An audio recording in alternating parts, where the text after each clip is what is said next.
Hello friends, welcome to success point. देखो, direct अपन topic की बात करते हैं ताकि वीडियो भी बड़ा नहीं हो और आपका भी काम हो जाए और मेरा भी हो जाए। ठीक है। तो देखो, भूगर्भिक समय सारणी मैंने पढ़ा दी थी, लेकिन अब उसके इम्पोर्टेंट क्वेश्चंस बता रही हूँ कि क्वेश्चन किस टाइप के आ रहे हैं और आपके जो मैंने नोट्स बनाए इनमें से कौन कौन से क्वेश्चन आए हैं। देखो, स्पष्ट बता रही हूँ। ठीक है। देखो, अब आप कहोगे कि नहीं, बुक में तो ये नहीं लिखा हुआ भूगर्भिक समय सारणी के बारे में, कुछ भी कोई क्वेश्चन नहीं आया हुआ है। लेकिन देखो, ये पुरानी बुक है, इसमें मेरे पास है, तो मैं आपको ये क्वेश्चन बता देती हूँ। आप चाहो तो देखो, एक एक करके क्वेश्चन भी आप लिख सकते हो। ठीक है। लेकिन क्वेश्चन किस टाइप से है वो मैं बता देती हूँ। देखो, कुछ क्वेश्चन ऐसे हैं जो अपनी इस मैटर में नहीं है। ठीक है। जो नेट में और यूपीएससी में वगैरह क्वेश्चन पूछे जाते हैं ना, वो हमारे यहाँ नहीं है। तो देखो, इजी तरीके से मैं बता देती हूँ, क्वेश्चन सारे रिपीट करके बता देती हूँ कि भी कौन कौन से क्वेश्चन आए हैं और कौन से किस टाइप के आपको अपने नोट्स से कंप्लीट हो जाएंगे आपके, देखना। ठीक है। देखो, आते हैं नेट में भी क्वेश्चन आते हैं। देखो, नेट में जैसे क्वेश्चन आया, देखो, भूतकाल की कुंजी वर्तमान है। अगर बात करते हैं कुंजी है भूतकाल की, तो भूत को अपन क्या कहते हैं? हट। तो ये देखो, भूतकाल की कुंजी है, ये कहा तो हटन है, लेकिन ये कौन से सिद्धांत में है? तो ये एक रूपतावाद में है। देखो, एक रूपतावाद में है। अवधारणा ये किसकी है? हट्टन की है, याद रखना। आगे फिर क्वेश्चन आ जाएगा, हट्टन की। अभी अपने जो भूगर्भिक समय सारणी पढ़ी ना, उसके क्वेश्चन भी मैं आपको बता दूंगी।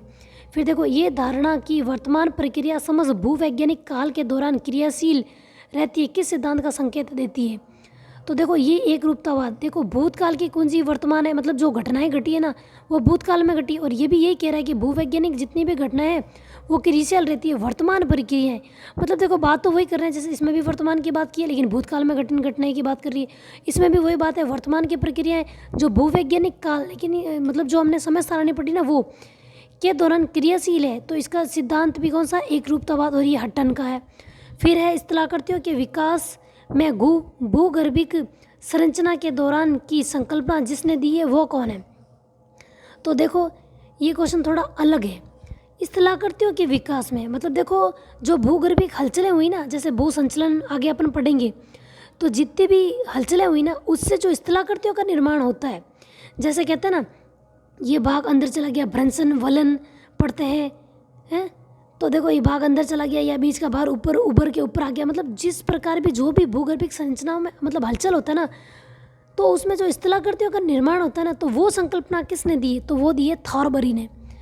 डब्ल्यू, देखो, जैसे कि ये भाग अंदर चला गया, ये भाग बाहर आ गया, तो इस तरीके से देखो डब्ल्यू बनता है। तो ये देखो, इस्तेलाह करते हो कि विकास में भूगर्भिक संरचना के दौरान संकल्पना किसने दी है? तो देखो, डब्ल्यू बी थॉरबरी। मतलब ये डब्ल्यू बना देना है अपन को इस्तेलाह करती के लिए। ठीक है, याद करने का तरीका बता रही हूँ। फिर है देखो, 33 सागर अस्तित्व में आ गया था। ये बात किसकी कर रहे हैं? 33 सागर की। तो देखो, अगर आपने ये क्लास देखी है तो आपको पता होगा। देखो, 33 सागर अस्तित्व में आया था, और इसमें क्या क्वेश्चन पूछा हुआ है? देखो, ये 33 सागर अस्तित्व में आ गया था। आपने इसमें क्या पढ़ा है? टर्सरी कल्प, तृतीय कल्प, पैलियोजोइक, पुरातन, या नवजीवी, कैनोजोइक, सेनोजोइक, मतलब ये पढ़ा। अब इसमें से ये क्या पूछ रहा है वो अपन को देखना है कि भाई 33 सागर की तो अस्तित्व में तो आया, लेकिन कौन सा? पैलियोसीन युग या पुरातन, कुछ भी नाम दे सकता है। टर्सरी दे सकता है, तृतीय कल्प दे सकता है, या नवजीवी, कैनोजोइक, सेनोजोइक, जो भी दे सकता है। तो देखो, इसमें क्या दिया हुआ है? इसमें दिया है पैलियोजोइक युग के अंत में। अब आप कहोगे यार ये किस तरीके से करें, इसमें तो नवजीवी दिया है। तो देखो, नवजीवी के टर्सरी कल्प की पैलियोजोइक युग था, उसके तो शुरुआत में ही हुआ ना। देखो, इसमें इतने सारे हैं, ये 4 भागों में बांटा, मतलब युग कितने हैं? 4 है। तो इसके तो देखो, कैनोजोइक के प्रथम में हो गया ना शुरुआत। तो देखो, इसमें प्रथम की तो बात ही नहीं की, ये सब अंत में बात की। तो किसका अंत हुआ था? नवजीवी महाकल्प से इससे पहले कौन सा आया था, उसको हमें देखना पड़ेगा। तो देखो, इससे पहले कौन सा आया था? हमारे मेसोजोइक। ठीक है, कौन सा आया था? मतलब मेसोजोइक का अंत हो गया तभी तो उसका शुरुआत हुई। मेसोजोइक का अंत होगा तभी तो आपके सेनोजोइक शुरू होगा। तो सेनोजोइक के प्रारंभ में कहो या फिर मेसोजोइक के अंत में कहो। तो हमारा आंसर क्या हुआ? मेसोजोइक युग के अंत में। समझ में आ गया? आप अपनी ये समय सारणी देखोगे तो आपको पता चलेगा कि जो मेसोजोइक या मध्यजीवी महाकल्प है, इसका अंत हो गया था। मतलब ये यहाँ पे ख़त्म हो गया, और यहाँ पे शुरू कौन सा हो गया? सेनोजोइक। तो इसके शुरुआत में है, लेकिन अंत किसका हुआ है? हमें अंत देखना है कि ये अंत का बात कर रहा है। मतलब हमें पहले क्वेश्चन ढंग से पढ़ना है, ये अंत की बात कर रहा है, तो मेसोजोइक हो गया। ठीक है। फिर है निम्नलिखित भूगर्भिक कालों में से किसमें बार बार एवं अधिक ज्वालामुखी क्रियाएं घटित हुई थी। तो देखो ये भी हमने पढ़ा है। ये देखो ये जस्ट ये रहा ज्वालामुखी क्रियाएं, मतलब ज्वालामुखी का उद्गार हुआ था। ठीक है, तो ये हमने क्या पढ़ा, क्रिटेशियस कल्प, काल कहो या कल्प कहो एक ही बात है। मेसोजोइक के क्रिटेशियस कल्प में हुआ था ज्वालामुखी का उद्गार। तो मैंने कहा था इंपॉर्टेंट है। तो देखो ये क्वेश्चन आ गया इसमें से। अगर आप देखो नेट का या कोई भी अदर एग्जाम देते हो ना तो उसमें आपका हो जाएगा। ठीक है, अब है परमोकार्बनी हिमनद किस भूवैज्ञानिक महाकल्प के अंतर्गत आता है। परमोकार्बनी हिमनद, देखो ये भी हमने पढ़ा था। ये देखो ये दिख रहा है परमोकार्बोनिफेरस कल्प। देखो युग कहो या सिर्फ इतना ही नाम दिया है परमोकार्बनी, आगे का कुछ भी नहीं दिया हुआ है, फेरस वेरस कुछ नहीं, परमोकार्बनी नाम तो ये आ गया ना। जैसे कि देखो कार्बोनिफेरस का अंत और परमियन का शुरुआत, मतलब दोनों को मिला के किसका हुआ। ये क्या कह रहा है, ये कह रहा है हिमनद का। हिमनद मतलब हिमाच्छादन हुआ था। तो देखो यहाँ हम हिमाच्छादन ही पढ़ रहे हैं। ये देखो दक्षिणी गोलार्ध का हिमाच्छादन, मतलब देखो बर्फ तो जमीन मतलब हिमनदन तो हुआ ना, हिमाच्छादन तो हुआ ना। तो ये किस में हुआ है, ये हुआ है परमोकार्बोनिफेरस। नाम दो भी आ सकते हैं या सिर्फ परमियन भी आ सकता है। देखो हमको सीधा पैलियोजोइक भी आ सकता है, पूराजीवी भी आ सकता है। तो देखो स्पष्ट आपके क्या आया है इसमें, इन दोनों को जोड़ के आया है परमोकार्बोनिफेरस। ठीक है, तो आपके आया है परमोकार्बनी हिमनद। ठीक है, तो देखो आप ये क्वेश्चन एक बार देख लो। तो इसमें आंसर भी देखो पूराजीवी है। क्वेश्चन देखो यही पूछा है, देखो परमोकार्बनी हिमनद मतलब दोनों ये हुए किस में थे।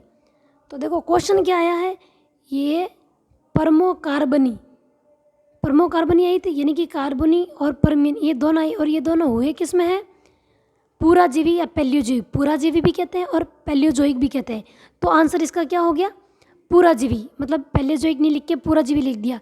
और नाम ये भी आ सकता था कि भाई हिमनद हुआ है तो किस में हुआ है, तो इसमें क्या आया है पूराजीवी। ठीक है, तो एक बार क्वेश्चन फिर से देख लो, समझ में आ रहा है ना।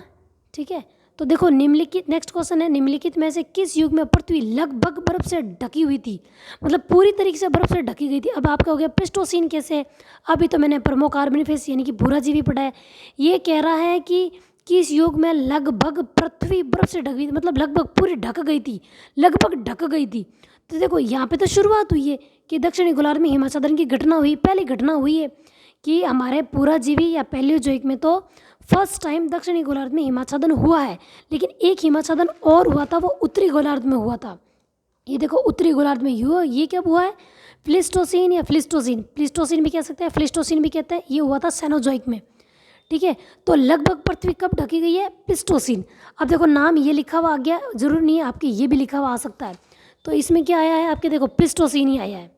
ठीक है, यही मैं बता रही हूँ प्लिस्टोसीन। ये देखो लगभग ढकी गई, देखो वहाँ पे शुरुआत हुई और यहाँ पे सेकेंड टाइम ढकी गई, तो लगभग तो ढका हुआ इसी में हुआ ना, तो प्लिस्टोसीन उत्तरी गोलार्ध में। ठीक है, नेक्स्ट क्वेश्चन है हमारा, प्लिस्टोसीन हिम युग की निम्नलिखित प्रावस्थाओं को सही कार्यक्रम में व्यवस्थित कीजिए और सही उत्तर का नीचे दिए गए कूट से चयन कीजिए। देखो ये मैंने आपको बताया भी था। ठीक है, देखो जैसे पहले आप ये लिखा हुआ है ना, तो आप इसको ऐसे कर दिया करो RGVM। तो सबसे पहले क्या था जी, फिर GHIJKL MNOPQRSTUV, तो GMRV। तो GMRV किस में है, यानी कि 3 2 1 4, 3 2 1 4, ये देखो तीसरे में है। ये मैंने आपको बताया था जब अपन ने यहाँ पढ़ा था। देखो ये मैंने बताया था, आप पिछला वीडियो देख लेना जब मैंने ये याद करवाया था, याद करने का तरीका बताया था। ठीक है, नेक्स्ट क्वेश्चन है, निम्नलिखित में से पृथ्वी की आकृति के बारे में कौन सा कथन सही है। देखो पृथ्वी कैसी है आपको पता होगा, देखो ऊपर से चपटी है, मतलब जहाँ गोलार्ध है वहाँ चपटी है और दोनों तरफ से यूँ है, थोड़ी थोड़ी चपटी है। तो इसका आकार चपटाकार गोले की तरह है। ये ध्रुवों की थोड़ा उभार लिया, मतलब ऐसे थोड़ी उभार है, ध्रुवों में उभार तो नहीं है ना। फिर भूमध्य रेखा के पास थोड़ा समतल है, ये भी नहीं है। ये किसी स्थान पर उधार रहित पूर्णतः गोल ही है, पूरी गोल भी नहीं है, चपटाकार आता है। इसका आकार चपटाकार गोले की तरह है। ठीक है, देखो कुछ चीज़ें मतलब ऐसी होती है जो समझ में नहीं आती ना, वो हमें याद भी करनी पड़ती है। ठीक है, अब देखो हिम युग की संकल्पना को प्रथम बार प्रस्तुत किसने किया। अब देखो आपके दिमाग में एक क्वेश्चन आएगा कि भाई ये तो मैंने बताया था आपको ये मैंने बताया, देखो वो पूछ रहा है कि हिमयुग का प्रथम बार किसने कहा था, और ये कह रहा है यूरोप में हिमयुग की जानकारी किसने दी। यूरोप में बात की है तो ब्रुक और पैंक की है, लेकिन हिमयुग की संकल्पना को प्रथम बार अगासिस ने भी था, मतलब सबसे आगे रहेंगे। प्रथम बार, प्रथम का मतलब आगे रहना, सबसे आगे, तो लुई अगासिस। ठीक है। अब है गोंडवाना भूभाग के टूटने का क्रम प्रारंभ हुआ था। गोंडवाना लैंड, तो देखो कुछ चीज़ें हमारे नोट्स में नहीं थी तो क्वेश्चन से ऐड करनी होती है। तो देखो गोंडवाना भूभाग के टूटने का क्रम प्रारंभ हुआ था ट्रियासिक युग, मेसोजोइक के ट्रियासिक युग। देखो अब ऐसे भी आ सकता है कि ट्रियासिक युग का आंसर आ जाए। देखो जैसे कि इसमें तो दिया हुआ है ट्रियासिक, ठीक है, गोंडवाना भूभाग के टूटने का प्रारंभ हुआ था ट्रियासिक युग, ये तो स्पष्ट दिया हुआ है। अगर स्पष्ट नहीं दिया हुआ था तो मेसोजोइक दिया हुआ था, मेसोजोइक के प्रारंभ में होता, या मेसोजोइक होता, या ट्रियासिक होता, या फिर आपके आ जाता कि पूरा जीवी के अंत में, या पैलियोजीवी के समाप्ति के समय, समाप्ति के बाद या अंत में। जैसे पहले क्वेश्चन आया था ना एक अंत का, उस टाइप में भी क्वेश्चन आ सकता है। जैसा आया था 33 सागर का अस्तित्व में आया था ना, वो आया था ना कि पहले जो युग के अंत में, उस टाइप में ये भी आ सकता है। ठीक है। अब देखो नेक्स्ट क्वेश्चन है, गोंडवाना भूभाग का हो गया। और वर्तमान भूत की कुंजी है। देखो भूत और कुंजी की बात करते तो अपन कहेंगे हट, भूत को भगाते तब कहते हैं ना हट, भाग यहाँ से, हट यानी हट्टन, हट्टन यानी एक रूपतावाद, एक रूप, हट्टन, हट कहते हैं एक बार कहते हैं तो हट्टन एक रूपतावाद। ठीक है। देखो फिर से ये क्वेश्चन बार बार रिपीट होता है, वर्तमान भूत की कुंजी, ये कथन किसका है, हट्टन का। ठीक है। फिर देखो अंतिम हिमयुग अनुमानत जिस कल्प में हुआ, अंतिम का पूछ रहे हैं। देखो हिमयुग 2 बार हुआ था, ये मैंने बताया। दक्षिणी गोलार्ध में हिमाच्छादन हुआ था, यानी परमो कार्बोनिफेरस, परमियम कल्प या कार्बोनिफेरस का अंत, यानी कि पूरा जीवी या पैलियोजोइक में हुआ था, ये बताया था। और दूसरा हुआ था देखो उत्तरी गोलार्ध में, उत्तरी गोलार्ध में कहा था, यानी प्लीस्टोसिन या प्लीस्टोसिन, ये बताया था। तो देखो ये बोल रहा है अंतिम हिमयुग, यानी पहला तो वो हो गया दक्षिणी गोलार्ध वाला, बाद में हुआ था उत्तरी गोलार्ध में, तो हुआ कब है, प्लीस्टोसिन। तो देखो ये अंतिम, यानी दूसरी बार यही हुआ, तो अंतिम इसी को कहेंगे, तो प्लीस्टोसिन या प्लीस्टोसिन। तो देखो ये आ गया प्लीस्टोसिन, अंतिम युग, हिमयुग। ठीक है। फिर है निम्नलिखित में से किस महाकल्प में अरावली संबंधित है। देखो अरावली प्री कैम्ब्रियन या चर्नियन युग, ये अपन ने सबसे पहले लिखा था। ये देखो आद्य महाकल्प भी आ सकता है, प्रागजीवी भी आ सकता है, आर्चोजोइक भी आ सकता है, प्री कैम्ब्रियन या कैम्ब्रियन पूर्व भी आ सकता है, या फिर अरावली की उत्पत्ति प्री कैम्ब्रियन भूगलचर या चर्नियन भी आ सकता है। देखो सब टाइप से क्वेश्चन बन सकता है, मैंने बता दिया। तो देखो इतने ही क्वेश्चन थे हमारे भूगर्भिक समय सारणी के, जो मैंने आपको बता दिए हैं। आपको देखो वीडियो कैसा लगा आप मेरे को कमेंट करके ज़रूर बताएं। और देखो ये मैं आपको एक बार क्वेश्चन मैंने बता दिए हैं, आप वीडियो को रोक रोक के आप ये क्वेश्चन भी लिख सकते हो। ठीक है। और ये नाथ पब्लिकेशन की बुक है और पुरानी बुक है जिसमें ये क्वेश्चन थे, तो मैंने आपको बता दिया, क्योंकि भूगर्भिक समय सारणी से नेट में क्वेश्चन आते हैं और कॉलेज लेक्चरर में भी आते हैं और फर्स्ट ग्रेड में भी इनडायरेक्ट क्वेश्चन आते हैं। ठीक है। भले टॉपिक ना दिया हुआ हो। अगर वीडियो पसंद आया तो लाइक, शेयर और सब्सक्राइब। Thank you.